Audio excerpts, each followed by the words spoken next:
दोस्तों, भारत ने water strike करते हुए पाकिस्तान जा रहा पानी रोक दिया है, जिसके बाद पाकिस्तान में हाहाकार मच गया।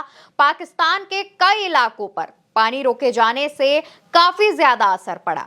पाकिस्तान के लोग परेशान हो गए क्योंकि लगभग 80% पानी भारत से होते हुए पाकिस्तान जाता था। सिंधु जल समझौते के तहत 3 नदियों का पानी पाकिस्तान जाता था। भारत उसे सिर्फ 20% तक ही रोक सकता था, इस्तेमाल कर सकता था, लेकिन बाकी पूरा का पूरा 80% पानी पाकिस्तान के हिस्से में जाता था, जिससे भारत को भी काफी ज्यादा नुकसान होता था। लेकिन दूसरी तरफ पाकिस्तान में इसी पानी से खेती हो रही थी, इसी पानी से जो इंडस्ट्रीज हैं वो चल रही थी और लोग इसी पानी का पीने के लिए और बाकी कामों के लिए इस्तेमाल कर रहे थे। यानी कि पाकिस्तान की आधी आबादी भारत से जा रहे पानी पर ही निर्भर थी। और जब भारत सरकार ने चिनाब नदी का पानी रोका तो पाकिस्तान को पहला झटका लग गया। आप भी जानते हैं कि पहलगाम हमले के बाद भारत सरकार ने फैसला लिया था कि भारत की तरफ से पाकिस्तान जा रहा पानी अब रोका जाएगा, यानी कि सिंधु जल संधि खत्म कर दी गई। इसी बीच जम्मू कश्मीर में जब चिनाब नदी पर बने बांध के गेट बंद किए गए तो पानी रुकने से हाहाकार मचा, क्योंकि पाकिस्तान जाने वाले पानी यानी कि चिनाब का पानी जो पाकिस्तान जाता था, लगभग 80% जाता था, वो जब रुका तो पाकिस्तान भी समझिए रुक गया था। जब तक भारत से पाकिस्तान चिनाब का पानी जा रहा था तो नदी में पानी करीब 22 फीट था, जो बांध बंद करने के 24 घंटे में घटकर 15 फीट रह गया। हालांकि दावे तो ये भी किए जा रहे हैं कि ये 15 फीट से भी घट गया, लेकिन मीडिया रिपोर्ट्स की माने तो करीब 15 फीट ही बचा था पानी 24 घंटे, यानी समझिए एक दिन के भीतर 15 फीट पानी बचा था। अगर और रोक लिया जाता या फिर अब और कुछ दिनों तक पानी ना छोड़ा जाए तो ये नदी जो पाकिस्तान में जा रही है वो तो लगभग सूख ही जाएगी। अब चिनाब के पानी का लेवल कम होने से पाकिस्तान के 24 अहम शहरों में, यानी कि 24 जरूरी शहरों में या ज्यादा आबादी वाले शहरों में 3 करोड़ से ज्यादा लोगों को पीने के पानी के लिए तरसना पड़ा।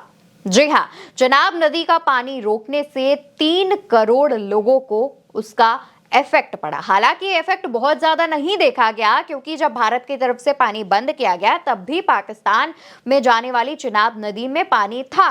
लेकिन अगर ये जो बांध से पानी रोका गया है वो ज्यादा दिनों तक रोका जाएगा तो पाकिस्तान में बहने वाली चिनाब नदी सूख जाएगी, क्योंकि उसका 80% पानी भारत से ही बहकर आता है और अगर भारत ही पानी रोक लेगा तो आगे पानी जाएगा ही नहीं। अब दोस्तों, आपको बता देते हैं कि पाकिस्तान के फैसलाबाद और हाफिजाबाद जैसे घनी आबादी वाले शहरों की 80% आबादी पेयजल के लिए, यानी पानी के यूज के लिए, पानी के इस्तेमाल के लिए चिनाब के पानी पर ही निर्भर है, डिपेंडेंट है।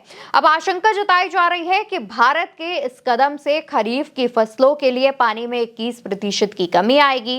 इसके अलावा सरकार ने पानी को पूरी तरह से रोकने के लिए बनाए जा रहे प्रोजेक्ट में तेजी लाने के आदेश दे दिए हैं। वो परियोजनाओं जिन्हें बनाने में अभी भी 2 साल से ज्यादा का समय बाकी था, उन्हें जल्द से जल्द पूरा करने के लिए भारत सरकार की तरफ से आदेश दे दिया गया है। कहा यह भी जा रहा है कि अगर ऐसे ही बाकी 3 नदियां जिनका पानी पाकिस्तान जाता था उनको भी अगर रोक लिया जाएगा तो पाकिस्तान में सूखा पड़ जाएगा, क्योंकि पाकिस्तान में खेती भी भारत से बहने वाली नदियां ही, उसके पानी से ही खेती होती थी और फसल होती थी। यानी कि अब पाकिस्तान टेंशन में है। दूसरी तरफ आपको जाते जाते उन नेताओं के, पाकिस्तानी सांसदों के, मंत्रियों के भी बयान याद दिला देती हूं जिसमें सिंधु जल संधि को लेकर के बयान दिया था। और सबसे जो चर्चित बयान था वो पाकिस्तान के पूर्व विदेश मंत्री बिलावल भुट्टो का था, जिसमें उन्होंने कहा था कि या तो नदी में हमारा पानी बहेगा या तो उनका खून बहेगा। इसके बाद हालांकि वो डर कर देश छोड़कर भाग गए, लेकिन दूसरी तरफ पाकिस्तान पाकिस्तान के रक्षा मंत्री ने भी कहा था कि अगर भारत पाकिस्तान का पानी रोकता है तो हम इसे युद्ध की शुरुआत मानेंगे। और रक्षा मंत्री क्या, पाकिस्तान के प्रधानमंत्री ने भी यही बात कही थी कि अगर भारत पानी रोकेगा तो हम इसे युद्ध की शुरुआत मानेंगे। तो भाई भारत ने तो पानी रोक लिया है। हालांकि कहा यह भी जा रहा है, कई मीडिया रिपोर्ट्स में दावे किए जा रहे हैं कि बाद में थोड़ा थोड़ा पानी छोड़ दिया गया, लेकिन अगर आप इतनी ही धमकियां दे रहे थे तो एक बार हमने आपको ये करके दिखा दिया है। अब इस पर आप अपना रिएक्शन भी दे दीजिए और साथ ही साथ इस वीडियो को ज्यादा लोगों तक शेयर भी कर दीजिए।